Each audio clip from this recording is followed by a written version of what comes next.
welcome. Yeah. Do you have a video, Nora? Can we see your face or no? Yeah, sure. Just a moment. You can't look as bad as me, Nora. Oh no, I'm sure you look fabulous. I just woke up. Oh my gosh, amazing. So Thank you. Well, listen, Nora, if you have questions, be sure to ask me, okay? Before my energy wanes or anything. no worries. I hope you feel better soon. And I'm sure I won't tire you out too much. So I'm interested in either the biobehavioral or the healthcare systems tracks. I understand there's not yet an info session for healthcare systems, so I'll be listening in tonight. If I have any further questions, I sure will dial in. My background is in neonatal ICU nursing. I pursued my master's interests in healthcare administration, and I have an extensive experience in various aspects in nursing research. So I'm trying to see if this strand is right for me. Welcome. Thank you. Pleasure to meet you all. Yeah, I thanks just so much wanted for to note joining really us. I'm so fast, Nora, sorry. that we do have the healthcare systems session on the website now. So it is available Wonderful. later this month. Excellent. Great. I'll be there again. Thank you, China. Okay, Tiffany, Lauren. Hi, everybody. I'm Tiffany Schaffe. I am a nurse here in Colorado. Got my master's degree a few years ago. I am currently trying to integrate behavioral health care into 3 nurse practitioner-led clinics in rural Colorado. And it's been really just life-changing and has really inspired me to push forward with my education in research and biobehavioral science so that I could be more equipped to support these communities of people that I'm trying to just change their communities, because there's so many behavioral health needs and we just don't have enough in our clinics. And so I'm really excited to learn about this program and really excited to just be able to have the opportunity to work on this. So thank you all for having me, and I hope that you feel better. Dr. Jones, I'm so sorry that you're not feeling well. Sorry that you all got that little hand over there. So sorry, just fingers in your ears, blah, blah, blah, ignore it. Tiffany, welcome. You know, rural communities, as you say, you know, you do champion work, so fantastic. Hopefully we have something to offer you, and you'll be able to join our program. That would be great. So Lauren is my next person on my screen. Thank you, Tiffany. Hi, I'm Lauren. I go by Becky, just to confuse everyone. I'm a pediatric nurse practitioner, primary and acute care. I work at Children's. I was in ped surgery for 5 years and now currently work in the vascular anomalies department for 3 years, which has been a lot of fun. It's really rare disease kind of territory. There are sort of a handful of multidisciplinary programs in the country, and our group is really, you know, kind of building our research focus, and that's been really fun and interesting for me. So I've enjoyed that, and I think long term I really want to have a bigger focus on, you know, clinical research, you know, as kind of part of my life. So yeah, I think the biobehavioral kind of arm, you know, is what I'm, you know, very interested in. And yeah, excited to hear about the program. I'll probably turn my camera off after this in case my 5-year-old decides to streak through the room, just FYI. and I was going to say, Becky, so we're pretty used to little ones running around. That's great. I appreciate you doing that. And I live in a rural area, so I live in the mountains. Yes. So my back goes on and off. So I appreciate if anybody has to turn those off, that's absolutely no problem. So welcome. Look forward to sharing some more information with you. Now, I think I have Stephanie Cox maybe is the next person. Yeah. Can you hear me okay? I can, Stephanie, go ahead. Hi, I'm Stephanie Cox, and I'm a nurse in Colorado. I got my master's at CU in 2014 as an adult gero CNS. Dr. Jones, actually, you were the professor for my very first master's course way back when. Scary. Oh my gosh, that is Yes. scary. And I worked with Jenny at Children's about, I guess a year and a half ago now, right when she was making the transition from neuro to palliative care. So nice to see her face again. Yeah, Hi. And I'm calling from my vacation in Cody, Wyoming. So I'm literally in an RV at a campsite right now. oh my gosh. Not Oh great my signal, gosh. so I apologize. Stephanie, welcome. I'm so jealous. I'm sure you're in some RV somewhere that's so glamorous or whatever it is, but if not, I'm going to pretend it is. So much for taking the time to join us. Now, you'll keep your mic and camera off. So what's your name? Sorry, from Canada, I think. MMS. China, do you know who this person is? I don't think that I've spoken with this person quite yet. It says Muka, but it seems as though they just kind of prefer to stay in a listening capacity or an observing capacity for now. And that totally works for us. Yeah, no problem at all. So welcome from Canada. Mocha. Oh, mocha. Is that like in mocha as in chocolate mocha? Ice cream mocha? We love it. We really love it when you correct and help us facilitate our pronunciation. We want to be able to speak to you in a way that's meaningful for you. So thank you so much for typing in the chat. Just a couple of things then. I will start by saying, I'm sure you already know, I'm just going to run over some basics and then I'm going to hand it over to Jenny for some specifics. So as you can tell, we're super committed to our PhD program at the University of Colorado College of Nursing. And I say that incredibly genuinely. China, Jenny, our other graduates, we have people, past students, we have all sorts of people who we seem to be doing a great job. And so people come back, and I'm incredibly proud of that for us and incredibly proud of the team. So really, really proud of our program. It's a hybrid program where we have a week's intensive. So we have an in-person week once a semester, so 3 times a year, so that no matter where you are in the world, even our friend in Dubai, we would be asking you to come in to campus in person 3 times a year. We give plenty of notice for the dates of those intensives. They're usually 4 to 5 days long, 4.5 days, depending. And I think that's one of the rich dimensions of our program, is that we cohort our students, meaning like all of you, we have one admission date a year per se. So we make decisions. Everybody comes in the fall of that year. We have 3 tracks, as you know: healthcare systems, caring science, and of course, biobehavioral science, which I have to say, we have some fantastic internationally known faculty, fantastically funded scientists in our biobehavioral track. We have across our program, but particularly in our track. We love it when our students come in. Our faculty who don't even teach in the program love our PhD intensives as well. And I was going to say if there was a question already, but no, I'm just eyeballing out of the side of my eye here. So our program is structured. Our curriculum was redesigned about 9 years ago now. We designed it around the Carnegie Foundation's formation of scholars. So essentially, what is the secret sauce that goes into every single PhD, regardless of discipline? So we're evidence-based, we're research designs, we are research-based curriculum.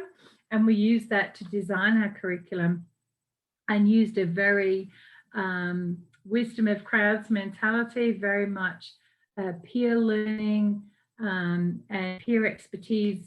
So it takes a village approach. Our curriculum, our courses build. So the first year, you're all cohorted together. So all the first years are together doing the same courses with bits and pieces related to your focal area. We do cohort you in focal areas, so yours would be the biobehavioral science, for example, and that means not only do you mix with faculty and students who teach in the, in your own year of the biobehavioral science first years, but also across all years. And you can take up to 8 years for a PhD, not that we want you to do that, but the graduate school allows that. Most people tend to finish in that 4 to 5 year time frame, some a tiny bit less, some more, depending on where they're at with their circumstances. But we do cohort, so you'll be able to have opportunities during those intensives and other times where you can meet other scholar peers, other PhD students at various parts of their journey across the biobehavioral science continuum, as well as mixing with other tracks, as well as mixing with faculty, staff and students from across the college. So there's 2 years of coursework, or 2 years and a bit, 2 years and a half, depending on where you're up to. I know China has already sent to a number of people our curriculum plan that sort of outlines that. We have 42 hours of coursework required. We have 18 hours of dissertation credits required, and we have a publication, a minimum of 1 publication requirement. And there's some caveats around that. The PhD comes out of the graduate school, so it is awarded by the graduate school. We in the College of Nursing, it's our PhD, but like everywhere on campus, in fact, anywhere, a PhD is awarded from a graduate school because of its being a research degree format. So we work very closely with the graduate school in terms of rules, benchmarks, requirements, accreditation, and so forth. And we have our own. And so what governs our program in terms of what do you do, how many credits, what can you do, when do you have to get forms in, so on and so forth, how big's a committee, are governed as a matrix across those 2 components, the graduate school and of course the College of Nursing. You'll do coursework for a couple of years. We usually have 2 electives, one of which must be taken outside of the College of Nursing, and that's very deliberate. We take a team science approach in our program. We take our curriculum to be not just the classes, but all these informal and formal interactive components. But importantly, we want you, in addition to your committee, to be able to speak the language from within our discipline, but across disciplines, and that you get exposure to knowledge, whether it's substantive to your topic area or whether it's methodological, but being able to engage in diverse crowds, both of different disciplines or different locations. I can say we're part of Nexus. Again, China is our major connection person there, which I won't go into details about Nexus, but it is a consortium where basically a number of schools and colleges of nursing across the United States, different parameters, we offer and share some of our courses, again, exposing our students, but also welcoming other students to be part of our program, part of our learning. What shall I touch on, China, before I touch on to hand over to Jenny? I think you've done an excellent job, Okay. I would say let's see what questions come up that are program specific, following Jenny, but I think no worries. And we do have, you have to pay for your program per se, unlike many like Johns Hopkins and other places which I admire, have great programs where you might get a 4 out of a 5 year scholarship ride. We don't do that at our college. We certainly do not have, we're not missing any applications whatsoever. Our students come because they want to come, and we do everything possible to find ways and different mechanisms to offer opportunities like the Nurse Faculty Loan Program, like the Dean's Early Career Scholarship, like other philanthropic efforts and supports that are there, different ways to tap into, and of course our teaching fellowship, where you can get paid for teaching. So there are mechanisms available to support you in that journey, but certainly finances and balancing your work life is super, super important. We certainly are not a sage on the stage university in the sense that you bring wisdom, we have it, we share it, we collaborate. In healthcare, as the discipline of nursing and other health professionals, we have lives, we have careers, you have leadership positions, you have families, you have perhaps you're caregiving for other people, and academia, your program of your PhD, being a student, is super important, and it has to balance in as part of that, and thinking about that, not to the exclusion of other things, but we can help work with you, think about how would you make that happen, but important for you to think about. And on that note, I'm going to hand over to Jenny, and I know Jenny at Dr. Rabin be able to share with you the good, bad, and the indifferent, all about her own experience, what she loved, what she didn't like. That's one thing we're very strong on in our college. We want to learn, we want to grow, and we think of ourselves as a great big team, including our students, our faculty, and our staff, and our other courses. So Jenny, your experience, we'd welcome and love to hear from you. Hey, thanks, Jackie.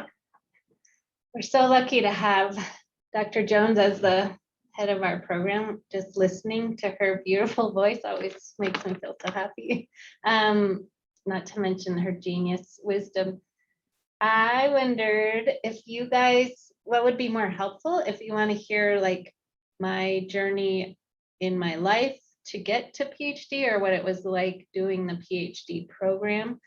I have a couple different slides, or I can tell you about my research. Does anyone feel like speaking up?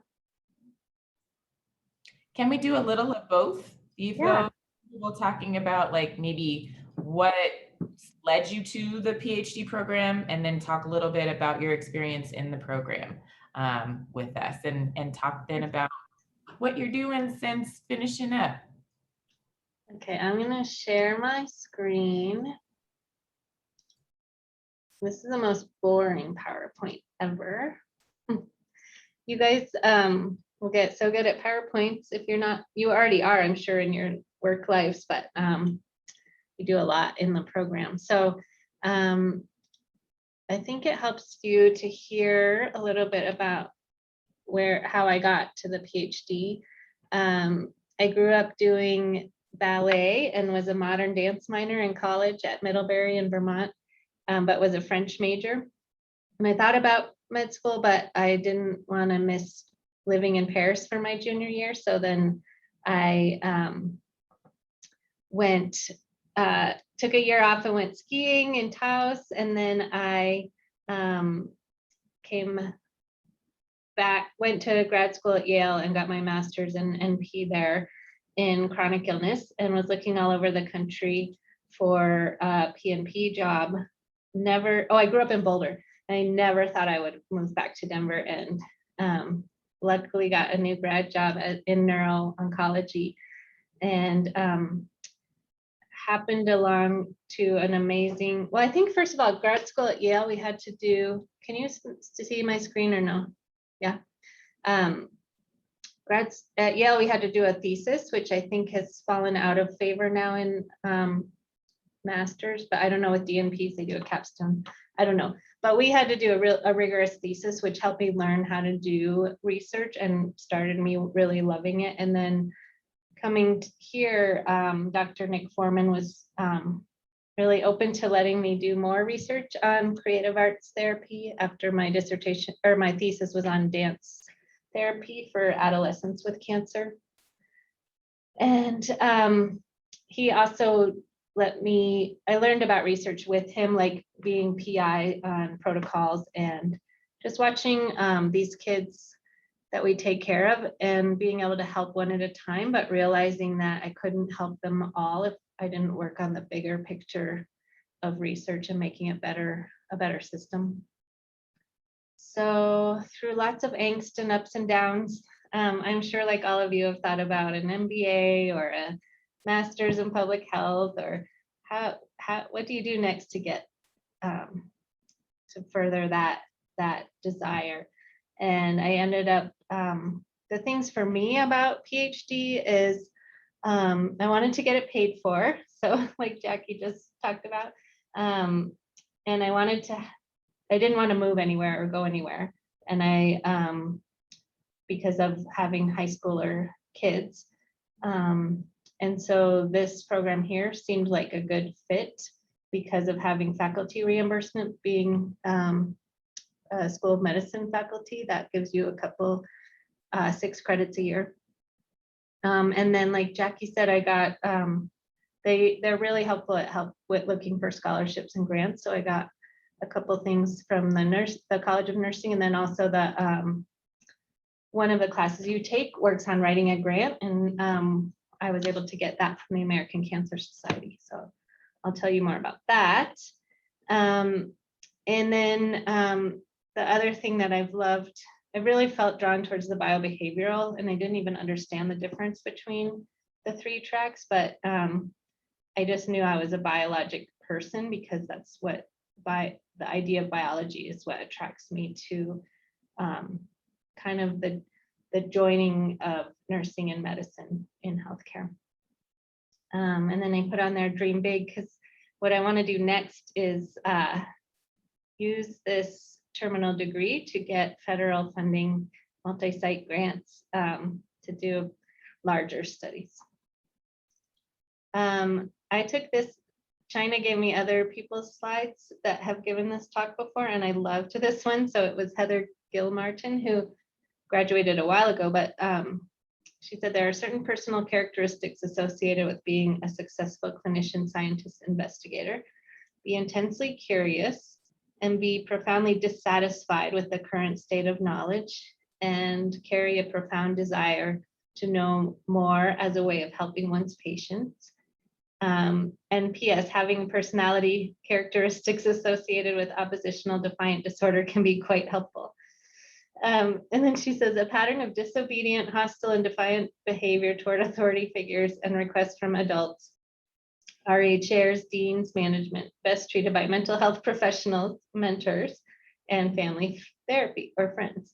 But I just thought this was hilarious. Like, you have to really want to learn and figure out something, but you also just kind of don't take no for an answer and keep figuring out how to get to where you want to be. And then I was going to switch to show you a little bit of my research, because I want to tell you how cool it was to do a manuscript style dissertation.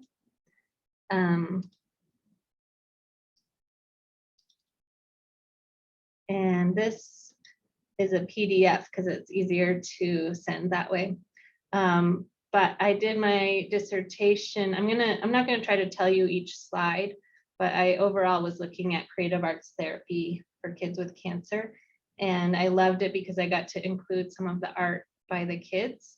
And these, you'll learn all about how to do aims and look at biologic markers, qualitative and quantitative. But one thing I knew from my past life in neuro-onc was that publishing, nothing is real unless it's published. And so I didn't want to do any of this doctoral work if I wasn't going to publish it. And so you don't have to do the manuscript style dissertation to publish your work, but I really felt that any big paper I wrote, I wanted to try to publish. And through this work, I have been able to publish 2 of them, and 2 more are under review, and 2 more are getting submitted. And you learn, if you're like me, I hated nursing theory, but it ended up now that I actually really like it and understand why you need it. So I can tell you more about that. And then you learn how to do a concept analysis and an operational definition. You learn lots and lots of literature review strategies and the Prisma diagram. And the best thing about this program is that every class you take leads you through learning how to do these papers and methodologies, so that if you have a sense of which direction you want to go in, every class you take will add up to your dissertation and all those papers will come together. And then I'm going fast through the art. I can show you guys this or send it to you later, but you get to learn qualitative research we had Dr. Jones, but I think you might have Dr. Coates, where you look at qualitative studies and you do, this is your data where you find themes and code them. And then I wanted to do quantitative work. And so I was looking at this study where we gathered data on 100 children with cancer, and we're able to show that with a higher dose of creative arts therapy, their parents reported they had a better quality of life. And then my exploratory aim was looking at this idea of posture to see if people express their quality of life in their posture and how they stand. And it turns out that they did. We didn't think it would. I was just looking like there's got to be some biologic or objective marker, so we're not having to ask these kids with cancer a questionnaire all the time.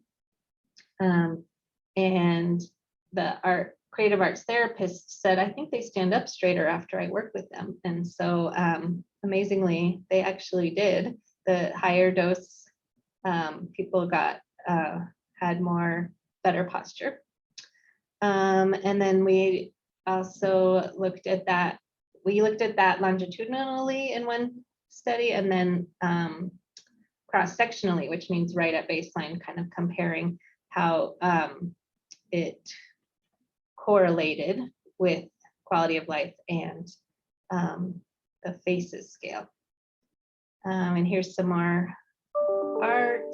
And the other cool thing I liked pointing out is that we showed there was not significant associations with sex, race, and ethnicity and socioeconomic status, which I think is exciting in this era of healthcare disparities. I was glad to see that at least in this little population of kids with cancer, we're not seeing differences. So then you learn how to pose your research questions and answer them, and make your own graphics for grant writing, and you have tons of support from your committee and then your other mentors and your family. So let me stop sharing that.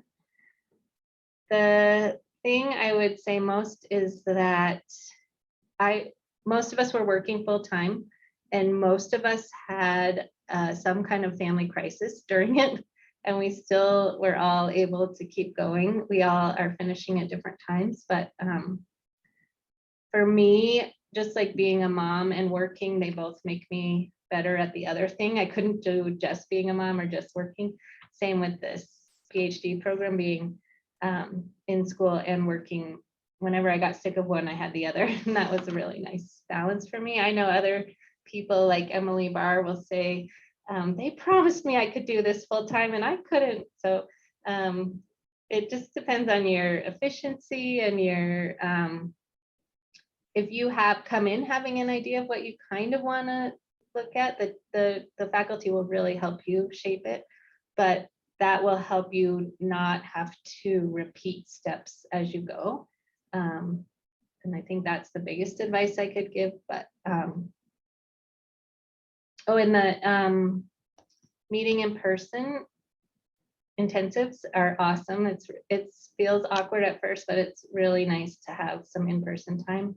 And the Zooms throughout the semesters are so much better because you actually know the people that you're online with.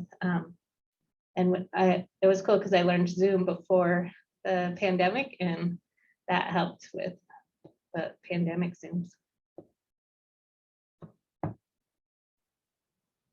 Jen, if I could just touch on one comment you made, which is great.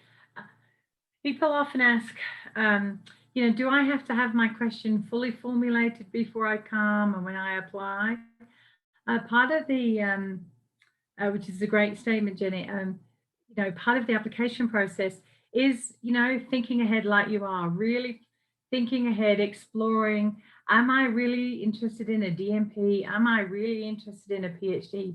How do I know the difference? Where is my clinical curiosity? As you say, where is my dissatisfaction coming from? What kind of, you know, what kind of problems do I want to solve or new knowledge to develop and so on? But we find that applicants, different students come into our program along a whole continuum. But one of the ways to get closer to that, what am I studying, what am I interested in, is by reaching out, by looking at our web pages, look at our faculty. If China has may or may not, I've already given you some names, have a look. Please be confident and email those people, say, hey, I'm interested in the PhD program. I was giving you a name, or I checked you out on the website. You know, I have an interest in flowers. Oh, you have an interest in flowers. Would you mind having a quick conversation so that you can see what is that about, and see if there's some commonality. One of the greatest successes of our program, and I say this from a Higher Learning Commission accreditation 5-year review standpoint, we are successful because we emphasize relationships, and there's a whole evidence stream out there in terms of successful PhD programs are not those that can get people into the program, but can support them through no matter what, like Jenny says, have your own personalized journey and support, but that you can be successful along the way, that you can grow along the way, and that you can complete. And those are absolutely built and scaffolded by those relationships. So super important. And they start pre-admission, pre-application, you know, reach out, ask lots of questions. And even so, your question might be more formulated or not, or your general area might be a little bit more formulated. The whole point of our curriculum of the first year is absolutely, as Jenny said, we designed curriculum. We don't give you any busy work. You might think it's busy work. We know it's not. You know, we're very particular. We're very thoughtful about every single assignment we set in our courses, how our courses build, how we don't have overlap, or where we deliberately have overlap.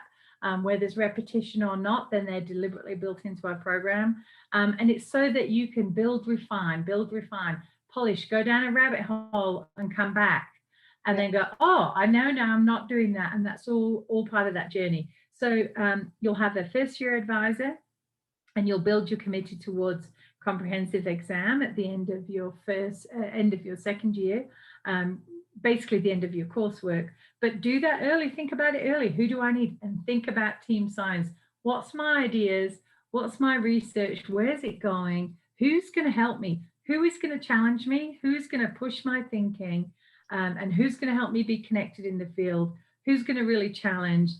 So there's a lot that goes into building a committee. And certainly in our program, we consider ourselves a team, a village. We're your team. And together, part of those stepwise between curriculum, your advising, your peers, the cross-cohorting, and across the whole program helps refine and narrow what you're studying, why it's valuable, and what you're going to achieve along the way. So do a bit of work up front to refine.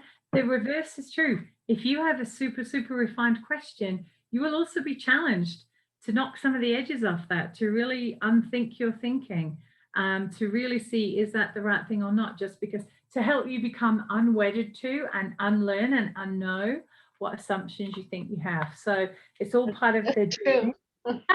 I forgot about that part. I came in thinking, well, this is what I'm going to do. And then by the end of the first semester, I thought, there's no way. How could I ever do this? And like Jackie said, like, I don't want you to think you have to know what you want to study, but it's more like, do you want to think about thinking? Like, so much, I just remember thinking all the time. And the idea that a doctorate in philosophy is about thinking. Absolutely. And that's what, you know, a PhD is, a doctor of philosophy. It is the original doctorate. It is not an honorary or anything else. It is the terminal degree of thinking and knowledge construction. And in this world of healthcare delivery and health systems and policy, you know, there's a place for all different types of knowledge in there. And that's what this program's about. We do have a little bit with overlap with some of the implementation around intervention development and implementation, but predominantly a lot of that, putting it into practice in a local setting, is much more the work of a DMP. A PhD is much more about developing new knowledge, bearing in mind knowledge can be across a variety of things. So any questions for Jenny or anything I can add, please?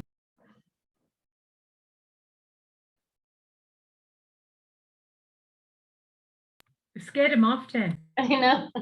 There was something you just said that made me thinking about thinking. I was Oh, gonna- oh, go ahead. No, please, Jenny, go ahead and continue. I lost it again. Okay, so maybe this is a good time for me to segue into my portion.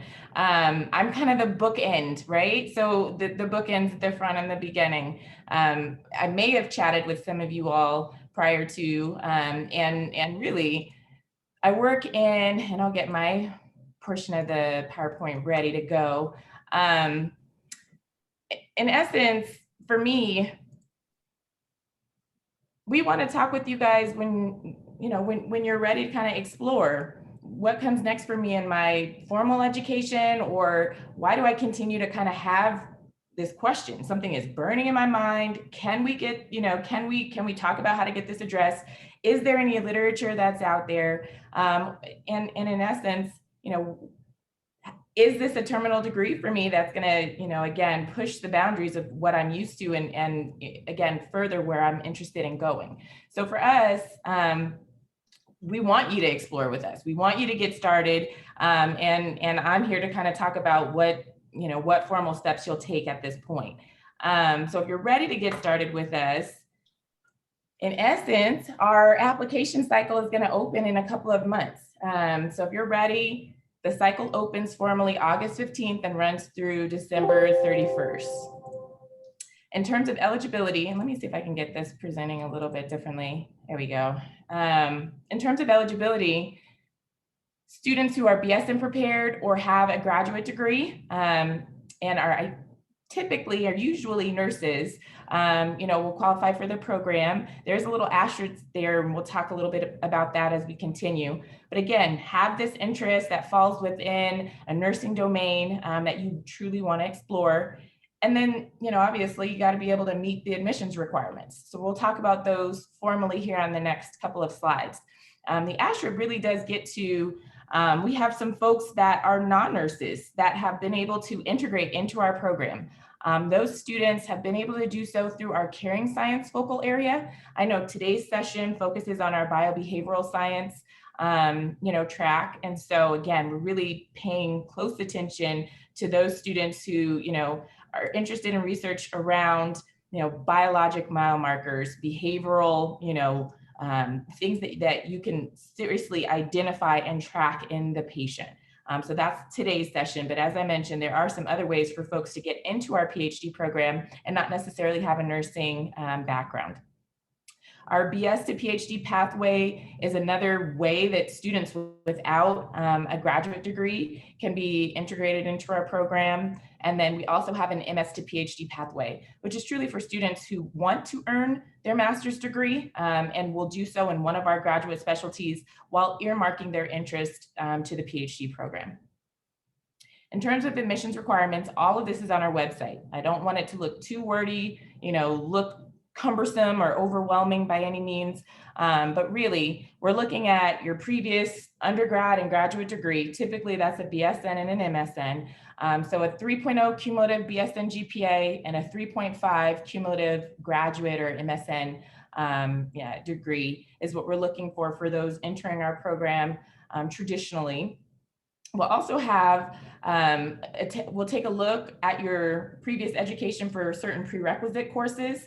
And so we do have a requirement for you to have satisfied or completed a graduate level nursing theory class, as well as an intermediate level statistics course. I will get to the fact that you do not have to have these courses complete while you're applying, or, you know, again, as you're considering exploring the program. We can talk about how you can complete those while your application, you know, is basically in progress or out there for review. Obviously, you'll complete an application with us and pay the accompanying fees. We actually use a tertiary third party called Nursing Cast for all of our heavy lifting. So you'll go to one place to complete that application, to upload your materials, and then to pay those fees. You can also check back in. It's a dynamic application. So any of the processing that's happening, once we get your transcripts in, you know, you'll be identified or notified, excuse me, with what's still outstanding or what's been processed at that point. Again, I want to just reiterate that the application opens formally August 15th and closes December 31st. There's a little bit of a timeline that I'll share with you guys in just a little bit here as well. But you will have to upload a copy of a scholarly paper. Many folks ask me a little bit about that, and it can come from a graduate degree. We're looking for a sample of your writing, to be honest. We want to see what you've written on, you know, and really the caliber of your writing at this level. And ideally, you know, to be explorative in that narrative of nursing. So if you've had a chance to publish already, you're certainly welcome to submit a copy of an article that you've, you know, contributed to. Or like I said, it can totally be a graduate paper that was submitted in your previous degree. You will want to provide us with all copies of your official transcripts. That tends to catch people up from time to time, and only because, as you know, folks who are, you know, really, in essence, you have a lot of education under your belt. You've attended a couple different schools. You have a lot of transcripts to retrieve and to get sent in as a part of your academic history. So we ask you not to wait to the last minute, but know that all of those official transcripts, even if it was for an unrelated degree that you started that you never finished, or that you only took one class for, you certainly will need it. We'll also have you complete, you know, the application with identifying letters of recommendation that will come from specific folks. You need to have at least 2 letters of recommendation from a PhD prepared person. So this could be someone that you work with. This could be, you know, someone who's mentoring you, someone who you knew from your graduate education as well. But we certainly want you to have explored what it's like to be on that PhD journey with someone, you know, as you're applying. You will need to upload a copy of your resume or your CV, but also, and here's where, you know, Dr. Jones kind of mentioned, you know, this exploration right now is key to have. And it's important because you'll use those elements in completing your personal statement or the essay. And that's really where you want to craft quite a bit of your time outside of having those conversations with faculty. So the personal statement you'll read on our checklist has kind of 3 particular areas that I want to just emphasize tonight. That first area being, what is that focal area, right? Is it biobehavioral science? Is it healthcare systems? Is it caring science? And then why, right? What is that topic area? What is it that you foresee yourself, you know, diving into research on? It does not have to be super narrowed, as you've learned tonight, but we want to get a sense of what it is that you're interested in researching. The next kind of area is to, again, figure out who on our faculty could support your learning, right? Part of this PhD that you've heard and that Dr. Rabin echoed several times is that you'll have a lot of support. You'll have a committee of people that are going to, you know, be able to work with you as you make this journey through the PhD. And so you should be able to chat with us and or identify some faculty members, look at their bios. We certainly link to the bios on the website, and then have that conversation with them. They are expecting you to reach out to them. So the apprehension there, you can kind of, you know, let dissipate a bit. In essence, they want to chat with you. They want to hear about your experiences. They want to figure out if there's an alignment that certainly can take place in our program. So there does need to be a faculty match, and your personal essay is going to ask you, who have you had a chance to reach out to? Who, you know, whose research aligns with yours? And then finally, we want to know why the PhD and why now, right? What are some of your goals as it relates to your interest in this particular program?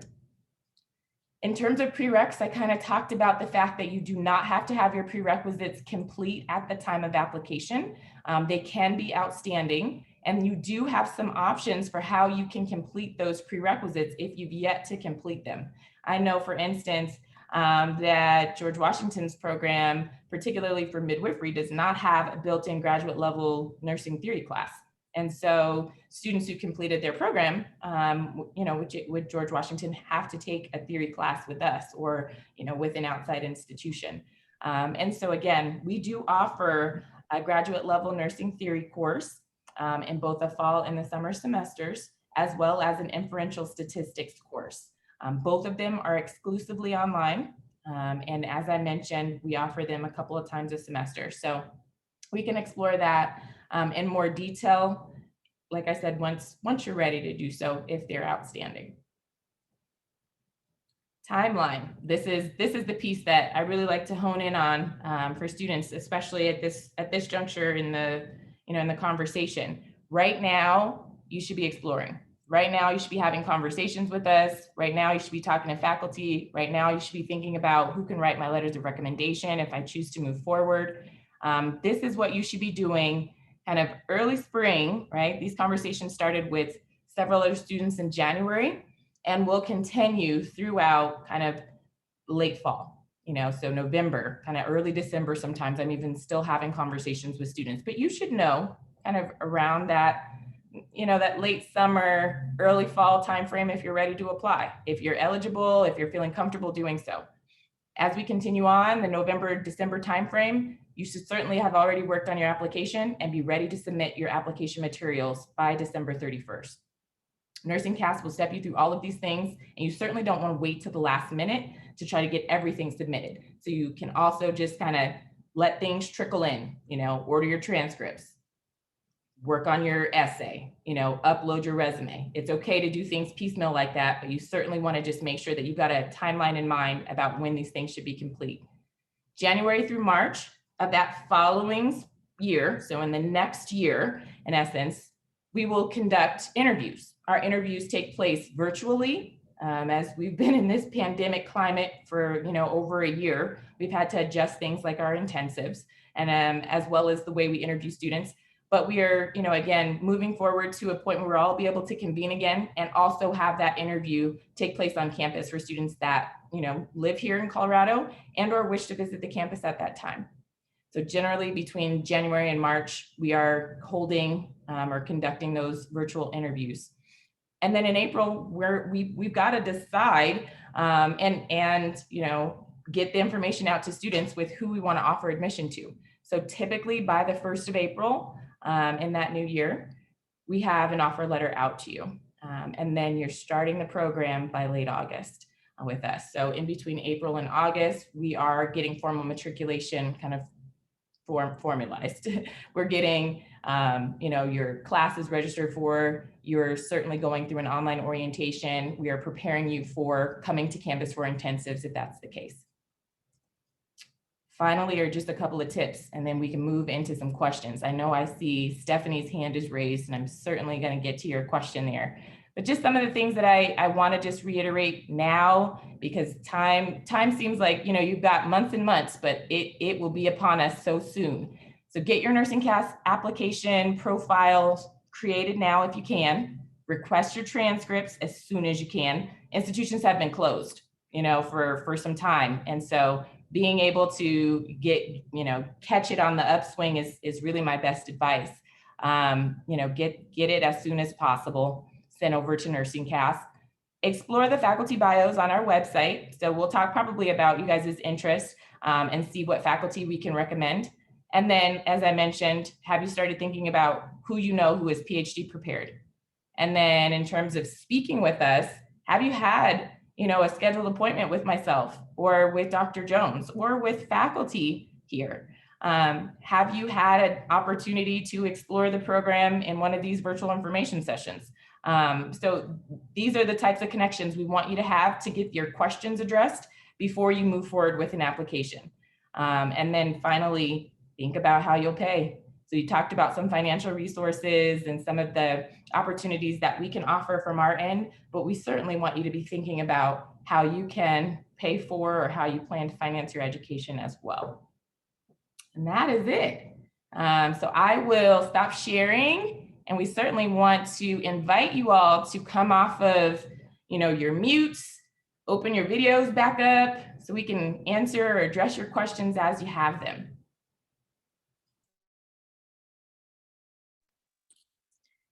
Hey, China, it's Stephanie. Can I ask a question? So my question is about the scholarly paper versus publication. Often we publish with other people. And so I was wondering if there's a preference by the college as to what we submit, paper versus if we published with others. Dr. Jones, do you want to address that question, or shall I? Oh, no, you can go, China, because I think she's talking about application process, not necessarily once in the program. Yep. So for students who are, again, coming into the program, we want to see a sample of your writing. So if you were like a third writer or third author, it might not be as robust of a sample of your writing as we want to see. So if you've had the ability to, if you've done both, meaning, hey, I've got a graduate paper that I can upload, but I've also contributed to this article, submit both for us. You've got more than one place to upload some documents for us. Like I said, we don't want you searching and searching and searching and trying to get to an old paper that you just can't see either if you've contributed to an article that or something that's more recent. So use your best judgment. And again, our purpose for this particular document is to get a sample of your writing at this graduate level. Perfect. Thank you so much. Absolutely. Other questions?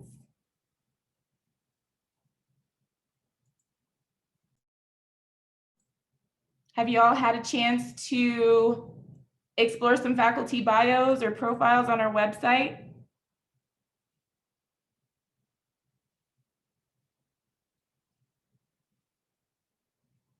I can take the silence to mean yay or nay. I'm seeing a thumbs Yes. up. But obviously, you know, I'm sure Dr. Rabin wouldn't mind if you reached out to her if you had some curly question that you didn't want to ask in an open forum today, or just in general about personal experience. A number of our biobehavioral faculty include Dr. Terry Hernandez, who is our Associate Dean for Research here, Dr. Paul Cook, you know, he and others within our group, you know, really has done some work on two minds theory as well as other things. Obviously, you know, Jenny's connected in with a number of people. Dr. Kathy Jankowski, she is does exercise in older adults. Again, comes from different biobehavioral perspectives. And so we have a wealth of individuals. We have Dr. Laurie Trago. She is, we have a couple of people actually who are retired military, and we're incredibly grateful for their wisdom as part of our group. They may be interesting faculty in terms of their substantive area, their methodology, or because they have a military background, but don't avoid them because they're military and you're not. We certainly have some great expertise. Our faculty are fantastic. And I'm not just saying that, there are a wealth of publications. Have a look, browse, see some names, see who comes up in your area, and do some hand searching of publications that are there. PubMed's a great resource if you know what people's names are. And even better if they've got an ORCID ID and you know how to do that. You can spot people like Joneses, like me, very easily. But any final questions? Jen, do you have a final comment? I'm looking in the chat. I think just one of the beauties of this program is getting to know the other tracks. I learned so much from the other tracks and the other faculty. And then also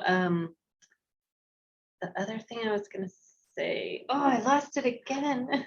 Knowing the other people and something else, but just feel free to email me or anything if you guys are interested, because it's a great program. Yeah, and we can put you in touch with any of our recent graduates or from a few years past. As I say, one of the benchmarks for me is that we have PhD graduates who are incredibly experienced nurses or leaders or within the research field themselves, who actually come back and say, I'm looking for a tenure track position. I think that is an incredible, you know, speaks volumes to who they are and what our program can offer, and the kind of family and the kind of village that we offer here at the College of Nursing. You know, we have incredibly high standards, but we're here to walk that journey with you. You know, I don't believe that we're professionally precious, as I would say, or I don't believe that I think we have incredible standards, we're well funded, and that we have a lot going for us in terms of relationships, transparency, intellectual risk taking and peer support. that in some places you might not find exactly the same. And I think there's some of our strengths. So thank you so much for joining. China, I'll let you close off. Jenny, thank you so much. Great to see you. And we'll be around for questions if you need us later, China. Perfect. Well, thank you all so much for attending or participating in our virtual information session tonight. Again, we value your participation, and your questions are there. Any questions you have, we certainly want to address them. If this isn't the forum to do so, please reach out to us individually. We're looking forward to August, and again, enjoy the rest of your evening, the rest of the week. Thanks so much. Good night. Bye everyone. Thank Enjoy you. those vacations, those lands overseas. Thank you. Bye now. Bye.